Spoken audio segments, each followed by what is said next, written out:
Joining us now on the line to talk about what's going on with the president and his decision on Iraq is James Rosen, who is the Fox News Channel chief Washington correspondent. Good morning, James. Good morning, my brother. How are you? I am doing very well. Good to hear your voice. Okay, look, the president is sending in 300 soldiers, but he sort of makes the case that, well, yeah, it's technically boots on the ground, but it's not boots on the ground. Right, which for many Americans will have a familiar echo to it. The rough breakdown of those troops is that about 100 of them are going to help provide security for the United States Embassy in the Green Zone in Baghdad, and about 160 or so are going to be what they call forward stationed outside of Iraq. Their expertise lies in things like airport management and security, but they're also available for other missions. The entire business, I think, is concerning to a lot of Americans, particularly veterans of the Iraq War. If you talk to military people, as I've been doing this week, some of them will tell you in very dark tones that Malaki's got less than a week, that the U.S. Embassy is going to be evacuated in less than a week. Others will say that the situation is not that dire, but that you do see things happening there you do see that Iraq is not going to survive in its present state in some form or fashion, that the Kurds will have their own autonomous state and that sort of thing. It's hard to see exactly how it ends up right now, Brian. All right, and so when we hear that the president, 30 minutes before he walked into the briefing room to make this announcement, really didn't know what his plan was, what is that? I mean, are you hearing the same kind of things? Is that an accurate assessment? I can't say exactly on that particular point, but look at back in about a year ago, the situation where the president had determined that in order to defend the red line that he had established on the use of Syrian chemical weapons, that airstrikes were necessary against the Assad regime in Syria. And then in quite dramatic fashion, almost turning on a dime, he decided against doing that and worked out a plan with the Russians to dispose of the Syrian chemical weapons arsenal.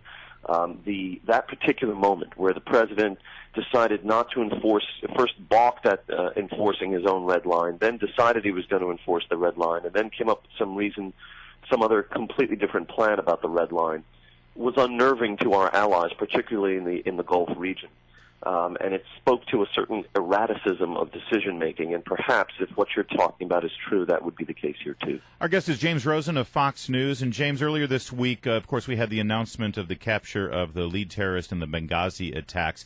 A lot of people pretty quickly started questioning the timing of that. You did as well with the spokesperson from the State Department, Jen Psaki, because it's pretty well known that this guy was available to the media over the past 2 years. And you had an exchange, a back-and-forth exchange with her, and it ended this way. Following your own logic, the next question to be propounded to you is, why didn't we pose as a reporter to capture him then?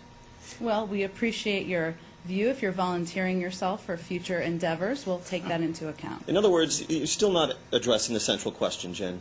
You're not answering the question of why a reporter was able to get within 6 inches of this guy and U.S. Special Forces weren't for more than 2 years. Yeah, I mean, we applauded the way you went about that exchange with Jen Psaki. Thank you. I appreciate that. And I wonder if, at this point now, 2 days later, if you still have gotten that central question addressed by the State Department or anyone else. Well, the off-camera State Department officials have told me that it's not as if we didn't know where Abu Khatala was. It's not as if we couldn't find him. It was about making sure that the conditions were right so that the operation could be carried out without any real risk to U.S. operators or civilians. That's what I've been told. But again, I think it strains credulity somewhat. And the question has to be raised as to what activities Abu Khatala has engaged in over the 2+ years where we apparently have known where he was but didn't get him. Were other people put in danger by virtue of the fact that we waited this long? Another interesting aspect of this is that, as you just mentioned, Larry, Abu Khatala was not living in a cave somewhere. He was not living in a sort of tightly controlled informational biosphere like the Abbottabad compound where Osama bin Laden spent his final years. He was almost an urbanite of sorts, and he was a habitué of cafe society. He was giving interviews to many different reporters. and he was, from a very early point, working actively to shape the narrative of the atrocity that he committed in Benghazi. The question is, now that he's in military custody and he's being interrogated by U.S. military personnel, of course there's always going to be some suspicion about what comes out of the mouth of a captured terrorist. The question here is he's been exposed for 2 years to the media debates about Benghazi. That's he right. knows what preferred narrative the Obama administration wants to hear or see promulgated, and is he tailoring what he's saying accordingly, and is he still working actively to shape the narrative of Benghazi, even in custody? All right. So, look, the question that a lot of people have is about the timing of that arrest. I mean, many people look at what's going on sort of taking the 30,000-foot view. The president's not doing too well in Iraq. He had problems in Syria. He's got this IRS scandal. He's getting real tough questions now about that, and also about the Benghazi matter And the Bergdahl. And the Bergdahl stuff. I mean, it was a bad VA couple scandal. of weeks. Yeah. Was he trying to change the narrative, and they knew this guy was like low-hanging fruit? A lot of people suspect that. Well, and there was also the not inconsiderable matter of Hillary Clinton emerging and rolling out her book. And having an the arrest. interview on Fox News that night. Right. I mean, we use the term arrest, which itself is perhaps a loaded term in this context because it suggests that he should be treated just like a kind of an ordinary criminal or through the federal court system and so forth, and not as an enemy combatant actively engaged in war on the United States and our diplomatic personnel at Benghazi. We can't know for sure if the timing of this was political in some sense. In fairness to them, the State Department officials have suggested that insinuation is offensive. The question is not always about motive. Sometimes it's really just about efficacy, and sometimes it's really about are we as good as we should be, not as are our motives as good as they should be.